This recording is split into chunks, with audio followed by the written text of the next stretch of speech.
Bismillah ar-Rahman ar-Rahim. Iyyaka na'budu wa iyyaka nasta'in.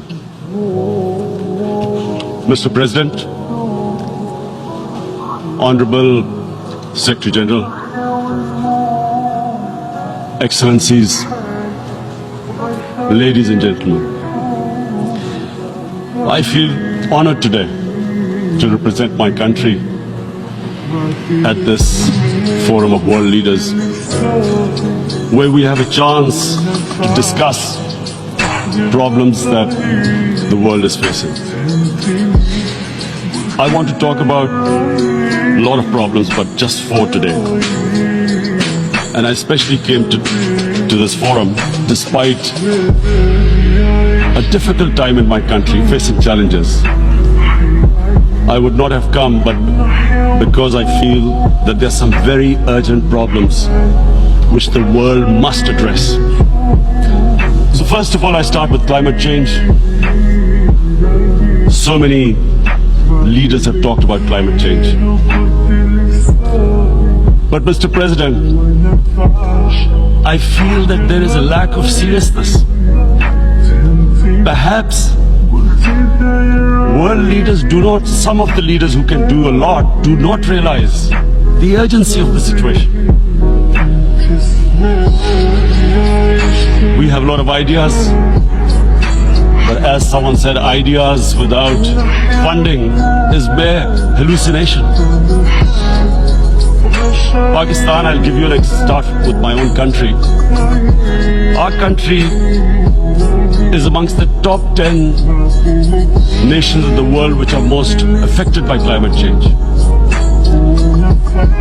We depend upon our rivers.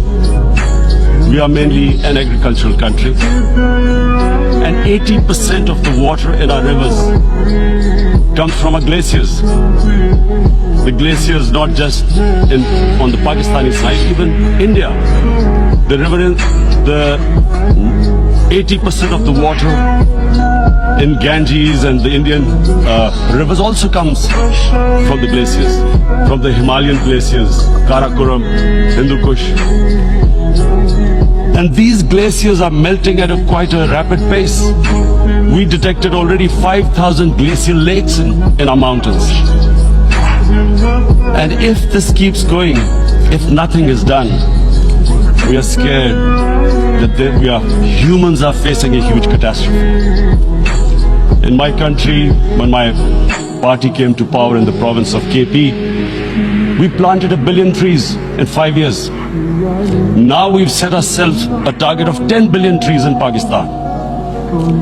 Idea being to counter the effects of global warming. But one country cannot do anything. This has to be a combined effort of the world. My optimism comes from the fact that the Almighty has endowed humans with great powers. We can do anything, provided our survival instinct is stirred up. And this is really what I hope that the United Nations will take a lead in this. There must be more emphasis. Richer countries must be pushed. Countries that mainly are responsible for greenhouse gas emissions. They must be pushed because our country contributes minuscule amount to greenhouse gases. So I feel that the United Nations must take leadership in this. My second issue for me right now is even more critical. Mr. President, every year, billions of dollars leave the poorer countries and go towards rich countries. Billions of dollars siphoned off by the ruling elites of the developing world. And they find their way into Western bank accounts, offshore accounts, tax havens, expensive properties hidden behind companies bought in Western capitals. Mr. President, this is devastating the developing world. This is causing more poverty, deaths, It's impoverishing the developing world. The difference between rich and poor countries is growing because of this. Money laundering, which happens because money leaves the poorer countries into rich countries, is not treated the same as, for instance, money from drugs or terror financing. The seriousness which terror financing and money from drugs, the way it is treated, it's not the same. The way the poor countries are being plundered by their elites, it's not happening. In my country, when I took charge of our government a year back, in the 10 years preceding that, our total debt went up 4 times.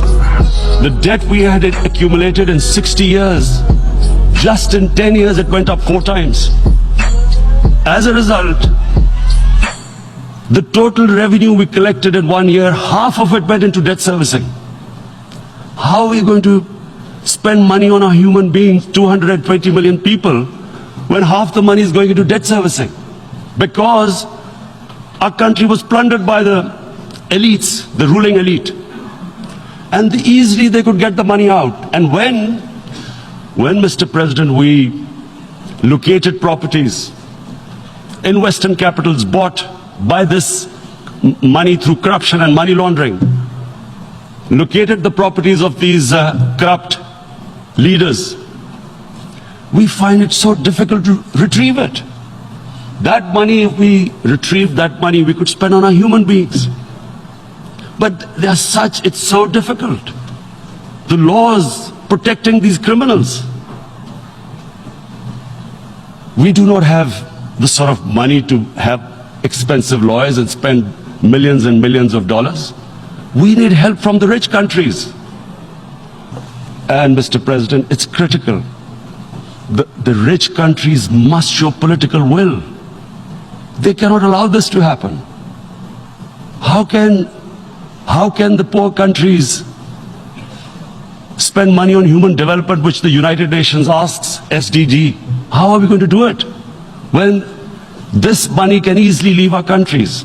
So, unless the rich countries intend to build walls to stop economic refugees coming as we see right now, they must take action. They must take action now. It must be a deterrent. Corrupt ruling elites should not be able to take money out easily and park it into foreign bank accounts and into these properties abroad. And I never understand why. Why do we have these tax havens? Why is this allowed? Why shouldn't rich people pay taxes? Why is it legal to say you have these tax havens where you have these secret accounts? Because, you know, world is changing. The population of the world is growing. Sooner or later you're going to have a crisis. If the poor get poorer and the rich get richer, there is going to be a crisis sooner or later. So this is my second point. I hope that the United Nations takes a lead in this. It involves the IMF, the World Bank, Asian Development Bank. They must find a way of stopping this plunder of the developing world. My third point is Islamophobia. There are 1.3 billion Muslims in this world. There are millions of Muslims living in other countries, European countries, in the US.